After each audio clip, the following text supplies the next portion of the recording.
just from the scripture's point of view, it says that God sits in the heavens and laughs. Joel Osteen spent 25 years building Lakewood into America's largest church. Then, in one horrific afternoon, everything changed. A woman with a history of mental illness brought a gun in church and started shooting. But that wasn't Osteen's only crisis.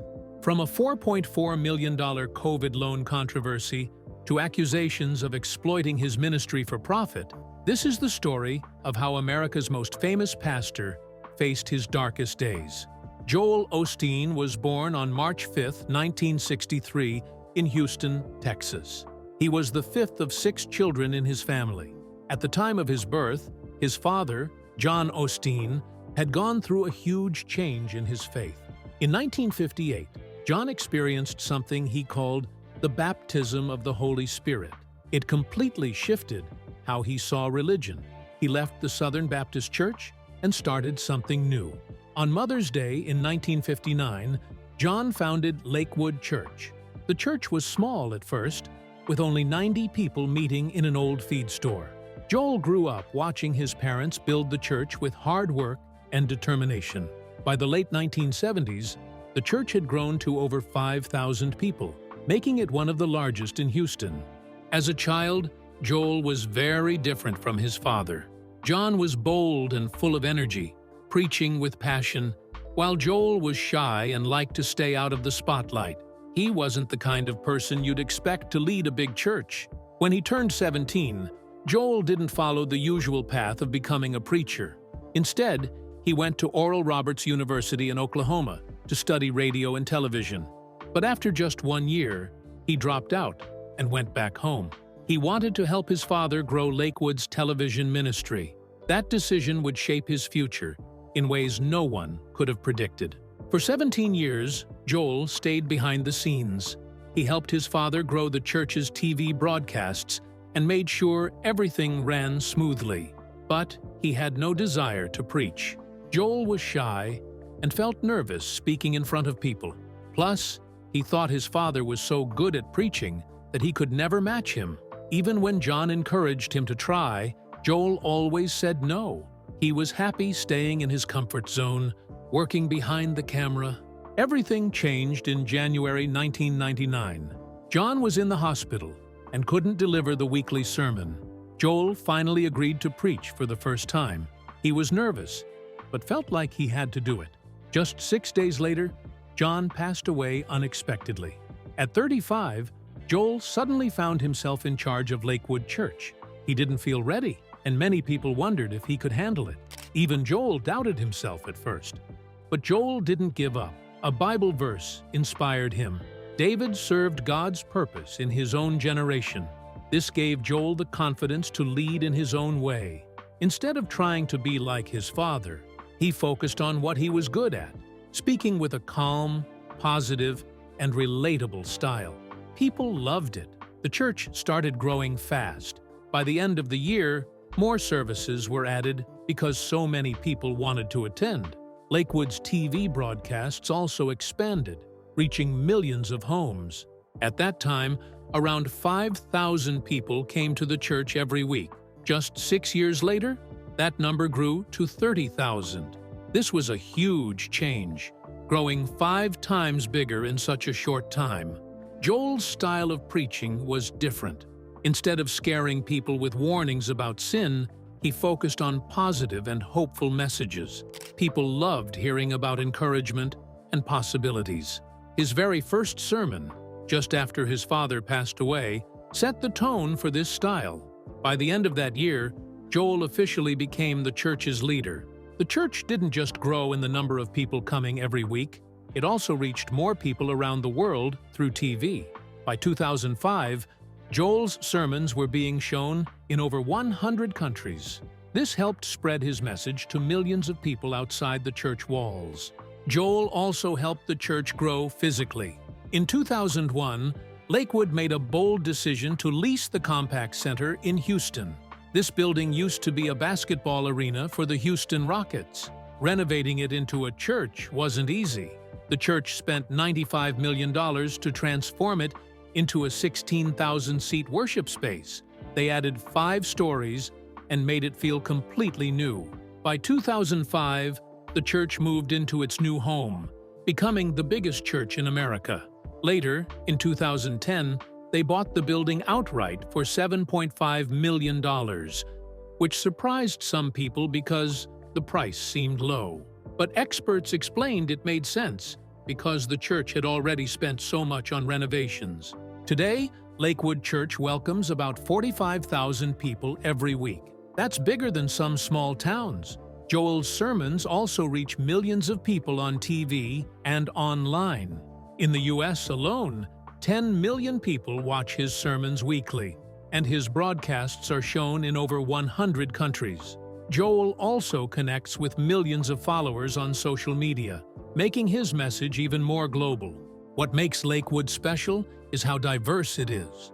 People from all kinds of backgrounds come together, and the church offers services in English and Spanish. It's not just about religion either. In 2018, they held a special event with Kanye West that brought in 17,000 people, showing how the church can reach new audiences. Joel's way of preaching is one of the reasons for his success. His messages are simple, positive, and easy to understand. He focuses on hope and practical advice instead of complicated religious ideas. Some people love this style because it feels uplifting, while others criticize it for being too light. Joel also avoids talking about sin or judgment, saying he wants people to feel good when they leave church. His approach has helped millions connect with faith in a new way. Meanwhile, Joel Osteen has often been criticized for his focus on money and success. Many people say his prosperity gospel teachings are more about being rich than about real Christian values. Osteen became the church leader in 1999, and since then, his message has been that God wants people to succeed in life, including financially. His book, Your Best Life Now, published in 2004, tells readers to think positively and expect blessings. He wrote that believers should stop thinking small and start expecting promotion and supernatural increase. Critics argue this is not what Christianity is really about. The Bible often talks about giving up material wealth and focusing on spiritual things instead.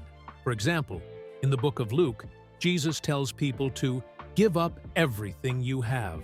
Osteen's sermons also avoid topics like sin and repentance, which are central to traditional Christianity.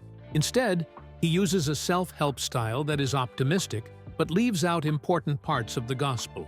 In interviews, he has sometimes been unclear about key beliefs, like whether Jesus is the only way to heaven. On top of that, his personal wealth, which is estimated to be as much as $100 million, has made people question his message. Much of his money comes from selling books and giving paid talks. Critics wonder how a preacher with so much money can represent Christian values like humility and sacrifice. Even so, Osteen has a huge following. Lakewood Church is one of the biggest churches in the world, with over 50,000 members, and his sermons are watched by millions. Another big controversy happened in 2020 when people found out Lakewood Church took a $4.4 million loan during the COVID-19 pandemic. The loan came from a government program meant to help small businesses pay their workers during hard times. People were upset because Osteen is so wealthy, and the church already has a lot of money. They felt that the money should have gone to small businesses that really needed it. The church said they used the loan to pay their 368 employees and provide health insurance for their families. They also said they waited to apply for the loan until it became clear that the pandemic would last a long time. Even so, people criticized them because other smaller organizations were struggling to get help. After months of backlash, the church paid back the entire $4.4 million in October 2021. But the controversy made people question how big churches handle their money. One of the worst moments for Osteen came in 2017 during Hurricane Harvey. The hurricane caused massive flooding in Houston and left thousands of people homeless. Many churches and mosques opened their doors to help, but Lakewood Church stayed closed. The church said it couldn't open because the building was flooded, but videos online showed the area around the church looked fine. People were angry and accused Osteen of not helping when the community needed him the most. Some even said he was more worried about protecting the church building than helping people. After days of criticism, Osteen announced that the church would open its doors to evacuees. He later explained that the church was being careful because of a past flood in 2001, which had damaged the building. He also said the plan was always to open as a shelter if other places filled up. In interviews, Osteen admitted that they could have handled the situation better. Later, the church helped by providing supplies and sheltering people, but many felt the damage to Osteen's reputation had already been done. People saw the delayed response as a failure of leadership and a lack of compassion. On February 11, 2024, something unimaginable happened at Lakewood Church. It was just a normal Sunday afternoon when 36-year-old Janesse Yvonne Moreno walked into the church with a rifle in her hands and her 7-year-old son by her side. She wore a long trench coat and carried an AR-15 style gun. The security guard at the entrance, who wasn't armed, let her inside. What followed changed the church forever. As soon as Moreno entered, she started shooting in the hallway. She also threw some kind of substance on the floor and shouted that she had a bomb. The sound of gunfire echoed through the church, and it was even heard on the live stream being broadcast at the time. It caused panic everywhere. Investigators later found something chilling. The rifle she used had the word Palestine written on it, and anti-Semitic writings were found in her belongings. This made people wonder if her actions were driven by hate. On top of that, Moreno had a history of mental illness. In 2016, she was placed under emergency detention for mental health issues. Yet, in December 2023, she was able to legally buy the gun. This raised serious questions about how she got it. The attack happened right before the church's Spanish language service, which usually draws a huge crowd. It seemed like the timing wasn't random, adding more fear to the situation. Two off-duty officers working as security didn't waste time. One was a Houston police officer, and the other worked for the Texas Alcoholic Beverage Commission. They confronted Moreno and exchanged gunfire with her. It was a terrifying shootout, with over 30 shots fired in just minutes. By 2:07 p.m., Moreno was shot and killed. Her attack ended before she could get into the main sanctuary, which was a relief for everyone. But the tragedy didn't end there. Moreno's 7-year-old son was caught in the crossfire. He was shot in the head and rushed to the hospital in critical condition. It's still unclear whether his mother accidentally shot him or if it happened during the gunfight. This heartbreaking detail made the situation even harder to process. People were left asking how this could happen, especially when there were warnings about Moreno in the past. Her ex-mother-in-law had tried to get custody of the boy in 2022, saying Moreno had schizophrenia and could be violent. She also said there should have been laws to stop Moreno from buying a gun. After the shooting, Pastor Joel Osteen spoke to his church, trying to comfort everyone. He admitted that what happened was hard to understand. "We don't know why these things happen," he said, "but we know God is in control." His message was about staying strong and keeping faith. During the next Sunday service, he told everyone, "Fear will not win. Faith will win." He thanked the security team and the officers for stopping the shooter before she could do more harm. He also asked people to pray not only for the victims, but for Moreno and her family. His words showed compassion, even for someone who had caused so much pain. This shooting changed how people see churches. Before, churches were places people thought were peaceful and safe. Now, many feel anxious about going.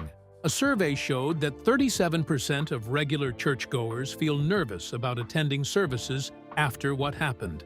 It's not just about feeling safe, it's also about how this fear is breaking the sense of community that churches are supposed to build. The people of Houston showed incredible support after the shooting. Within hours, over 2,000 people gathered outside Lakewood Church for a vigil.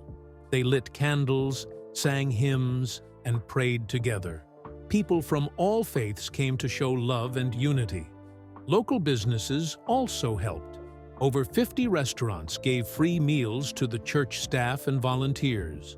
Mental health organizations offered free counseling to anyone affected by the tragedy. Blood donations went up by 300% in just 3 days, with many donors saying the shooting motivated them to help. Something unexpected also happened. After the shooting, church attendance in Houston went up. Many churches reported 20 to 30% more people coming to services.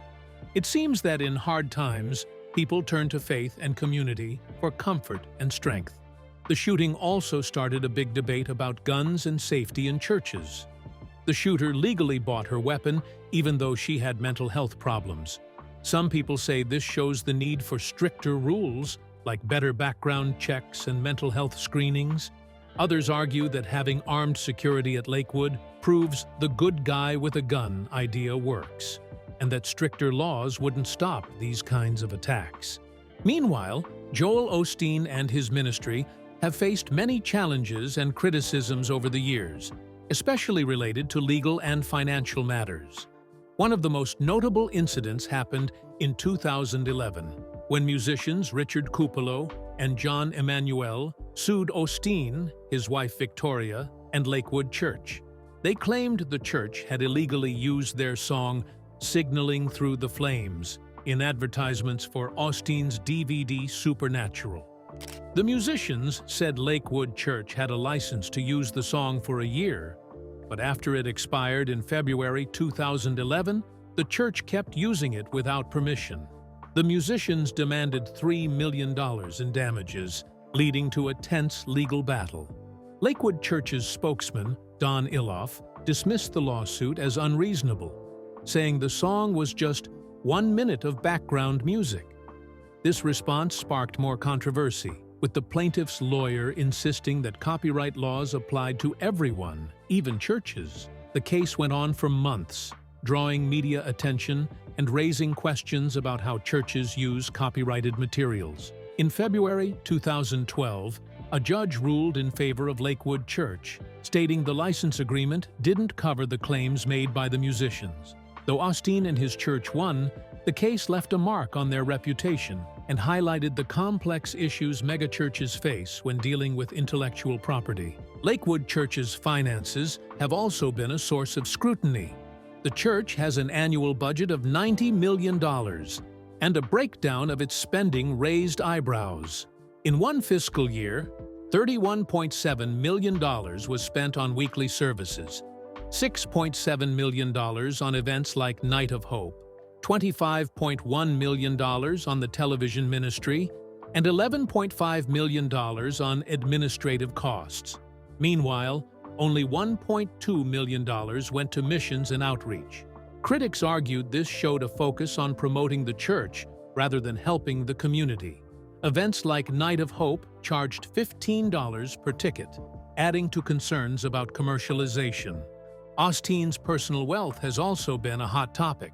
His net worth is estimated at $40 million, and his home in River Oaks, Houston, is worth $10.5 million. The 17,000-square-foot mansion has 6 bedrooms, 6 bathrooms, 3 elevators, and a pool house. Critics question whether such luxury is appropriate for a religious leader. Osteen has explained that he stopped taking a salary from the church in 2005 and that his wealth comes from his best-selling books. Still, some argue that the church's extensive media reach helps sell his books, blurring the lines between his personal profits and church resources. The lack of financial transparency adds to these concerns. Lakewood Church, like other religious organizations, doesn't have to meet the same reporting requirements as charities. This has made it hard for outsiders to verify how funds are used, leading to skepticism about the church's priorities. In 2007, the U.S. Senate Finance Committee investigated several prosperity gospel preachers for possibly abusing their tax-exempt status. Though Osteen wasn't part of the investigation, it brought more attention to the movement. Some of the preachers investigated were accused of using donations for personal luxuries like private jets and lavish homes. The investigation didn't result in charges, but it highlighted the need for more financial accountability among religious organizations. Osteen's lavish lifestyle has often been compared to those of other controversial prosperity gospel figures. Critics say his wealth doesn't align with Christian teachings on humility and helping the poor. Despite this, Osteen remains incredibly popular. His services attract tens of thousands of attendees each week, and millions more watch him on television. He often defends his success by saying God's blessings come in different forms and that he doesn't preach that everyone will become rich. Instead, he emphasizes that people should have faith in how God works. Osteen has also addressed questions about his home and lifestyle. He argues that it's not against God's will to have money and points to wealthy biblical figures like Abraham and Job. When criticized for not providing detailed financial reports, Osteen highlights the good his church does, such as disaster relief and community outreach. However, the lack of transparency continues to raise doubts and spark debates about the role of money in modern religious institutions. Joel Osteen's life is full of interesting stories, both personal and financial. He married Victoria Eloff on April 4, 1987, and they've been partners in life and ministry ever since. Victoria was born on March 28, 1961, in Huntsville, Alabama. She didn't just stay in the background, she became a co-pastor at Lakewood Church, standing right beside Joel in their work.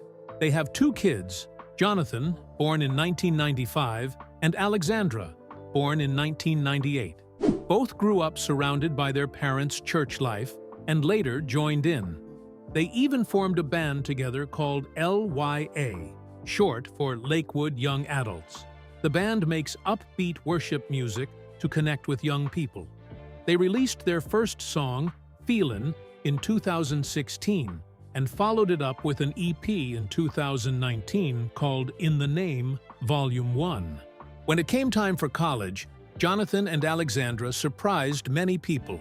Instead of studying theology, they went to the University of Texas in Austin, 2 hours from their home. Jonathan graduated in 2017 with a degree in radio, TV, and film, while Alexandra finished in 2020. In 2022, Jonathan made headlines again when he married Sophia Hahn in a private ceremony. They kept it so low-key that Jonathan, who hasn't posted on Instagram since 2020, didn't share anything about it online. Joel's money has also been a hot topic. He says he hasn't taken a salary from Lakewood Church since 2005. Instead, he earns his income from his books and other products, like calendars and inspirational guides. His books are so popular that he's made millions from them. Lakewood Church itself runs on a huge budget, about $70 million a year. In December 2023, the church paid off a $100 million loan, which amazed some people and made others question how they manage their money. Joel Osteen has become one of the most famous pastors in the world, and his story shows how he connected with millions of people. His first book, Your Best Life Now, came out in 2004 and was a huge hit. It sold more than 4 million copies and stayed on bestseller lists for over 2 years. People loved the book because it was simple, positive, and gave hope to anyone who read it.